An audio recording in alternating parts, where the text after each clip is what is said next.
Assalamualaikum warahmatullahi wabarakatuh. Terima kasih kepada Ibu Mayar Afriyanti, SEMSC, sebagai dosen pengampu mata kuliah Teori Portofolio Analisis dan Investasi. Kami dari kelompok 5 yang beranggotakan saya sendiri Natasha Angrezola dengan NIM 200431008, Nabila Kairani dengan NIM 200430446, dan Putri Febri Anggraini dengan NIM 200430449. Baiklah, kami akan mempresentasikan makalah mengenai analisis teknikal. Langsung saja masuk ke pembahasan pertama yang akan dibahas oleh rekan saya, Putri Febri Anggraini. Kepada Putri Febri Anggraini dipersilakan.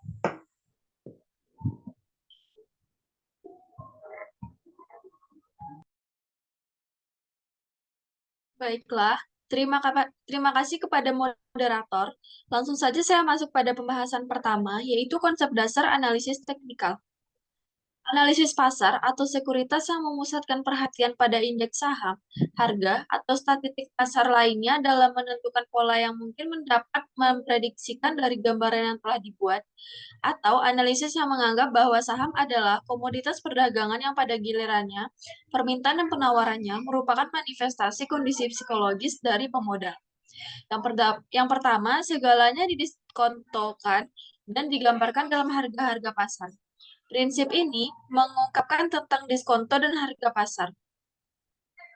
Pergerakan harga pasar merupakan gambaran sederhana dari perubahan dalam penawaran dan permintaan. Para analis teknikal tidak peduli pada kekuatan pokok perubahan dalam permintaan dan penawaran tersebut. Namun, mereka lebih tertarik pada apa yang terjadi.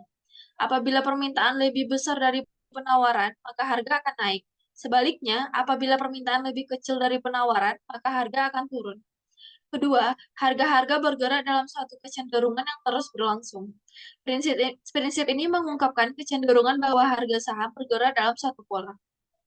Ketiga, kejadian pasar selalu berulang kembali. Prinsip ini mengungkapkan tentang kejadian pasar akan selalu berulang. Grafik harga pasar saham dari waktu ke waktu menunjukkan suatu pola tertentu yang dapat diidentifikasikan. Yang pertama ada asumsi dasar analisis teknikal. Pertama, harga pasar ditentukan penawaran dan permintaan. Kedua, permintaan dan penawaran dipengaruhi oleh banyak faktor, baik rasional maupun tidak, seperti variabel ekonomi dan variabel fundamental secara faktor-faktor seperti opini yang beredar, mood investor, dan ramalan-ramalan investor. Ketiga, harga saham bergerak pada tren terus-menerus dan berlangsung cukup lama, meskipun ada fluktuasi kecil di pasar. Keempat, perubahan tren disebabkan permintaan dan penawaran yang bisa dideteksi dengan melihat diagram reaksi pasar yang terjadi. Dari keempat asumsi di atas, asumsi yang paling bisa diterima baik oleh analisis teknikal adalah asumsi yang pertama dan kedua, di mana hampir semua pihak bisa menerima asumsi bahwa nilai produk ditentukan oleh kekuatan tarik-menarik antara permintaan dan penawaran. Selanjutnya ada teknik-teknik analisis teknikal. Yang pertama ada Dow Theory. Dow Theory merupakan salah satu analisis terkenal yang sudah lama dan cukup populer. Teori ini terdiri dari 3 gerakan harga saham pada hari-hari perdagangan sebagai berikut. Pertama, primary trends, kedua, secondary movements, dan yang ketiga ada tertiary moves. Selanjutnya, kedua ada rata-rata bergerak. Teknik ini digunakan untuk mendeteksi dan menganalisis pergerakan harga saham, baik itu saham individual maupun seluruh saham di pasar modal. Tujuan penggunaan dalam perhitungan rata-rata bergerak, data yang dipakai adalah data harga penutupan saham atau closing price untuk waktu tertentu. Waktu yang digunakan biasanya adalah MA 20,50 dan 200. Di samping itu berguna untuk memprediksi arah pergerakan harga saham. Garis tren yang dihasilkan juga berguna dalam pengambilan keputusan membeli saham atau menjual saham. Dalam pembuatan keputusan membeli atau menjual saham, investor bisa membandingkan harga pasar saham saat ini dengan nilai rata-rata bergerak harga saham. Merupakan indikator sederhana yang paling banyak digunakan oleh trader ataupun investor karena sangat sederhana dan mudah penggunaannya. Yang ketiga ada relative strength. Relative strength menggambarkan rasio antar harga saham dengan indeks pasar atau industri tertentu. Hasil perbandingan biasanya digambarkan dengan plot-plot yang menunjukkan perbandingan harga relatif saham selama jangka waktu tertentu. Jika terjadi tren pergerakan harga saham yang meningkat, maka bagi investor, pergerakan seperti ini merupakan sinyal akan terjadinya peningkatan harga rasio harga saham dibandingkan indeks pasar. Di samping itu, penggunaan relative strength juga bisa digunakan sebagai dasar penentuan sektor-sektor industri mana saja yang menarik dan menguntungkan. Selanjutnya ada trading rule dalam analisis teknikal. Berikut ada grafik mengenai trading rule. Grafik tersebut dimulai dengan berakhirnya masa declining atau bear market, yaitu berhenti pada trough, yang kemudian diikuti dengan tren naik atau upward trend yang melampaui declining trend channel. Ketika declining trend sudah beralih arah, ini memberikan sinyal bagi technical analis untuk membeli aset. Technical analis kemudian mengharapkan adanya rising trend channel. Sepanjang harga saham mengalami kenaikan seiring dengan rising trend channel tersebut, investor umumnya menyarankan untuk menahan aset atau hold the stock. Secara ideal, investor ini ingin menjual saham saat siklus mengalami peak. Tetapi, investor tidak dapat mengidentifikasikan bahwa peak-an terjadi hingga tren tersebut mengalami perubahan. Jika harga saham mulai mengalami pola mendatar atau flat pattern, maka rising trend channel akan terlampaui. Pada posisi ini, technical analyst cenderung memutuskan untuk menjual saham. Meskipun demikian, mereka bisa memutuskan untuk menahan kepemilikan aset untuk melihat apakah aset tersebut akan mengalami periode konsolidasi dan kemudian mengakhiri masa flat trend channel dan mulai mengalami kenaikan lagi. Alternatif lain, jika harga saham mengakhiri masa flat dan cenderung menurun, maka teknisi memandang tren ini sebagai sinyal untuk menjual aset dan mengamati penurunan tersebut sebagai dimulainya declining trend channel. Baiklah, sekian pembahasan dari saya. Saya kembalikan pada moderator. Terima kasih kepada Putri Febri. Pembahasan selanjutnya akan dibahas oleh Nabila Khairani. Kepada Nabila Khairani dipersilakan.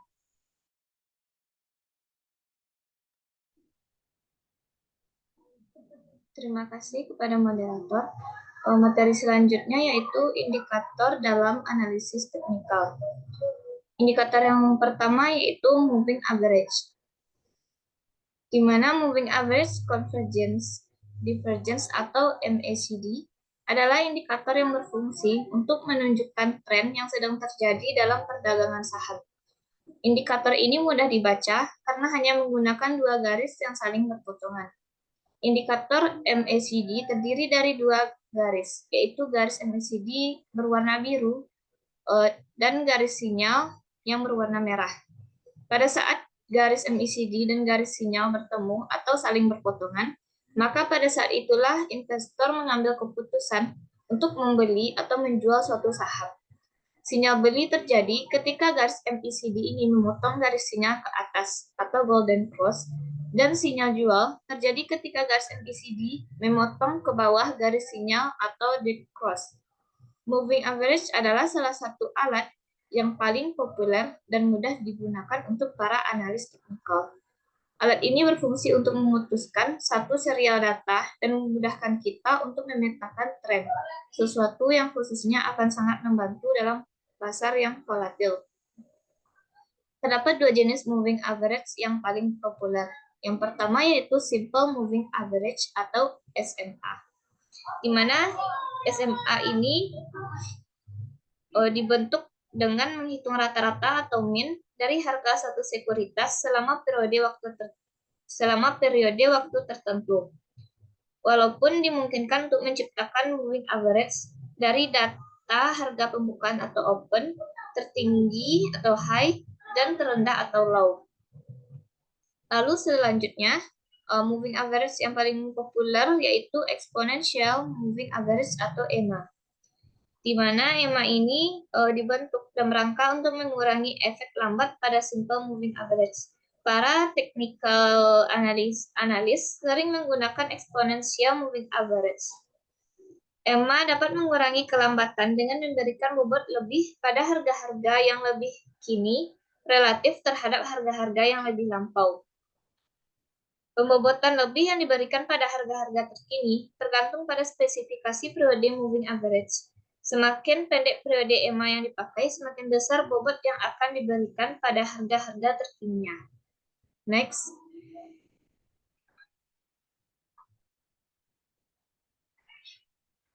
Indikator selanjutnya yaitu indikator RSI atau Relative Strength Index, di mana RSI ini merupakan satu analisis yang mengukur kecepatan perubahan kenaikan dan penurunan dalam pergerakan harga saham. Indikator RSI dapat memberikan informasi apakah harga pasar sudah overbought atau oversold. Indikator RSI bernilai dari angka 1 sampai 100. Apabila posisi garis RSI berada di atas 70%, maka saham sudah overbought atau jenuh beli. Sedangkan bila garis berada di bawah 30%, maka saham sudah oversold atau jenuh jual. RSI hanya memiliki satu garis yang naik turun mengikuti harga pasar dan bergerak pada rentang 1 sampai 100%. Membaca arah indikator RSI juga sangat mudah.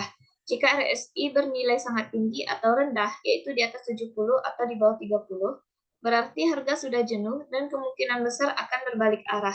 Posisi garis RSI yang berada di atas 70% menunjukkan sinyal untuk menjual, sedangkan sinyal untuk membeli terjadi jika garis berada di bawah 30%. Next. Materi selanjutnya yaitu grafik dalam analisis teknikal. Grafik yang pertama yaitu grafik garis atau line chart. Grafik garis merupakan grafik yang paling sederhana yang digambarkan sebagai garis yang menghubungkan harga-harga penutupan. Misalnya, dalam beberapa hari berturut-turut, perdagangan ditutup pada harga 100, 200, 150, 250, dan seterusnya. Maka level-level harga tersebut dihubungkan dengan garis lurus, di mana dengan grafik ini kita bisa melihat pergerakan harga secara umum dalam satu periode waktu tertentu. Model grafik garis dapat dilihat pada slide yang ditampilkan. Next. Selanjutnya itu grafik bar atau grafik matang. Grafik bar ini sedikit lebih rumit dibandingkan dengan grafik garis seperti yang telah dijelaskan tadi, di mana grafik garis ini memberikan informasi mengenai harga pembukaan, penutupan, harga tertinggi, dan terendah dalam satu periode tertentu. Karena memiliki informasi tersebut, grafik ini juga disebut dengan OHLC chart atau Open High Low Close. Berikut ini adalah grafik contoh dari grafik bar, di mana ujung bawah dari grafik ini dapat kita lihat terdapat harga terendah yang pernah diperdagangkan dalam periode waktu tertentu, sedangkan ujung atasnya merupakan harga tertingginya atau high. Garis vertikalnya mewakili range atau rentang harga dalam periode waktu tersebut. Garis horizontal kecil yang berada di sebelah kiri merupakan harga pembukaan. Lalu garis horizontal kecil yang berada di sebelah kanan merupakan harga penutupannya. Next. Grafik yang ketiga yaitu candlestick chart. Dinamakan candlestick dikarenakan bentuknya yang menyerupai lilin. Metode penggrafikan candle ini menekankan pada harga pembuka dan harga penutup yang tercermin pada grafik yang telah ditampilkan dalam slide. Biasanya bodi dari candlestick chart ini berwarna putih dan hitam. Jika bodinya berwarna putih, maka harga open-nya berada di bawah. Sebaliknya, jika bodi berwarna hitam, maka harga open berada di atas. Jadi, bodi itu sendiri menggambarkan jarak antara harga pembukaan dengan penutupan dalam satu periode waktu tertentu. Jika harga open di bawah harga close, maka biasa disebut dengan bull candle. Dalam analisis teknikal, istilah bull atau bullish digunakan untuk menggambarkan pergerakan harga yang naik. Untuk menggambarkan pergerakan harga yang turun, digunakan istilah bear atau bearish. Sehingga candlestick yang memiliki harga open di atas harga close disebut bear candle, Sedangkan candlestick yang memiliki harga open di bawah harga close disebut dengan bull candle. Next, grafik terakhir yaitu grafik point and figure. Grafik point and figure ini sangat membantu para investor ketika software pembuat grafik belum ditemukan. Ini mengakibatkan pembuatannya begitu mudah dan informasi yang diberikan juga sangat mudah. Berbeda dengan grafik-grafik lainnya, grafik point and figure tidak menggunakan sumbu horizontal sebagai skala waktu, melainkan sebagai informasi skala dinamika pasar, terutama naik dan turunnya harga. Sebaliknya, jika semakin panjang bidang horizontal yang digunakan, menunjukkan pasar yang sangat fluktuatif. Sebaliknya, jika grafik lebih banyak menggunakan bidang vertikal, ini menunjukkan pasar bergerak menuju tren tertentu, naik terus atau turun terus. Grafik point and figure tidak menggunakan titik atau garis sebagai penanda harga, melainkan tanda X dan O. Tanda X digunakan untuk memberikan informasi adanya kenaikan harga. Setiap tanda X atau O dilukiskan pada satu kotak mewakili satu pergerakan harga, namun tidak semua harga akan bisa mempengaruhi syarat untuk dijadikan wakil dari kenaikan atau X dan penurunan atau O. Sekian presentasi dari saya, dikembalikan kepada moderator. Terima kasih kepada Nabila Khairani. Pembahasan selanjutnya akan saya bahas sendiri. Yang keempat, model siklus pasar. Terdapat 4 bentuk tren. Yang pertama, tren jangka pendek antara 3 hingga 6 minggu. Yang kedua, tren jangka menengah antara 9 hingga 9 minggu. Yang ketiga, tren primer antara 9 bulan hingga 2 tahun. Yang keempat, tren sekuler antara 8 tahun hingga 12 tahun. Tren tersebut dapat dilihat dalam grafik yang ada pada slide. Puncak dan palung. Salah satu prinsip dasar analisis teknikal adalah bahwa harga tidak bergerak secara langsung naik atau turun, melainkan bergerak secara zigzag. Gambar di bawah ini mengilustrasikan tren meningkat dari suatu pergerakan harga yang diinterupsi melalui suatu koreksi dan diikuti dengan pergerakan harga lainnya, kemudian diikuti pula dengan koreksi guna melacak ulang pergerakan harga dan seterusnya. Terdapat beberapa puncak dan palung. Setiap puncak lebih tinggi dari pergerakan harga sebelumnya, dan setiap siklus tandingnya menurun secara progresif. Serangkaian peningkatan harga melalui puncak dan palung secara utuh, kemudian diikuti dengan puncak yang lebih rendah dari harga puncak sebelumnya, seperti pada poin A, dan reaksi berikutnya menunjukkan harga yang lebih rendah, seperti pada poin B. Transisi dari tren negatif, bear, ke positif, bull, seperti pada gambar menunjukkan serangkaian penurunan puncak dan palung yang kemudian berbalik menjadi tren baru yang meningkat. Yang kelima, support dan resistance. Support level berarti tingkat harga atau kisaran harga. Pada saat para analisis teknikal mengharapkan akan terjadinya peningkatan yang signifikan atas permintaan saham di pasar, biasanya terjadi ketika banyak investor melakukan tindakan ambil untung dengan melakukan penjualan saham-saham karena tertarik pada harga jual yang cukup tinggi, dan biasanya diikuti oleh penurunan harga saham. Dampak selanjutnya adalah banyak pembeli saham yang tertarik untuk melakukan pembelian saham, sehingga permintaan saham kembali meningkat. Sesuai dengan hukum penawaran, peningkatan permintaan saham ini nantinya diharapkan menjadi support peningkatan permintaan saham, menjadi support lever yang menjaga agar harga saham bergerak naik. Yang kedua, resistance level. Resistance level berarti kisaran harga di mana para analisis teknikal berharap akan terjadi peningkatan yang signifikan atas jumlah saham yang ditawarkan di pasar. Dengan kata lain, resistance level menggambarkan batas atas tingkat harga yang dapat membuat para penjual saham segera menjadi penahan atas gerakan naik harga saham, karena jika banyak pihak yang ingin menjual saham di pasar, maka diharapkan harga akan bergerak turun. dan tidak melewati batas atas harga. Hal ini biasa terjadi ketika harga saham turun terus setelah mencapai harga tertinggi. Investor yang memiliki saham tentunya tidak akan mau rugi akibat harga sahamnya selalu turun. Mereka akan menunggu waktu yang tepat untuk menjual saham agar kerugian berkurang. Biasanya pada saat harga saham mencapai titik balik atau recovery point.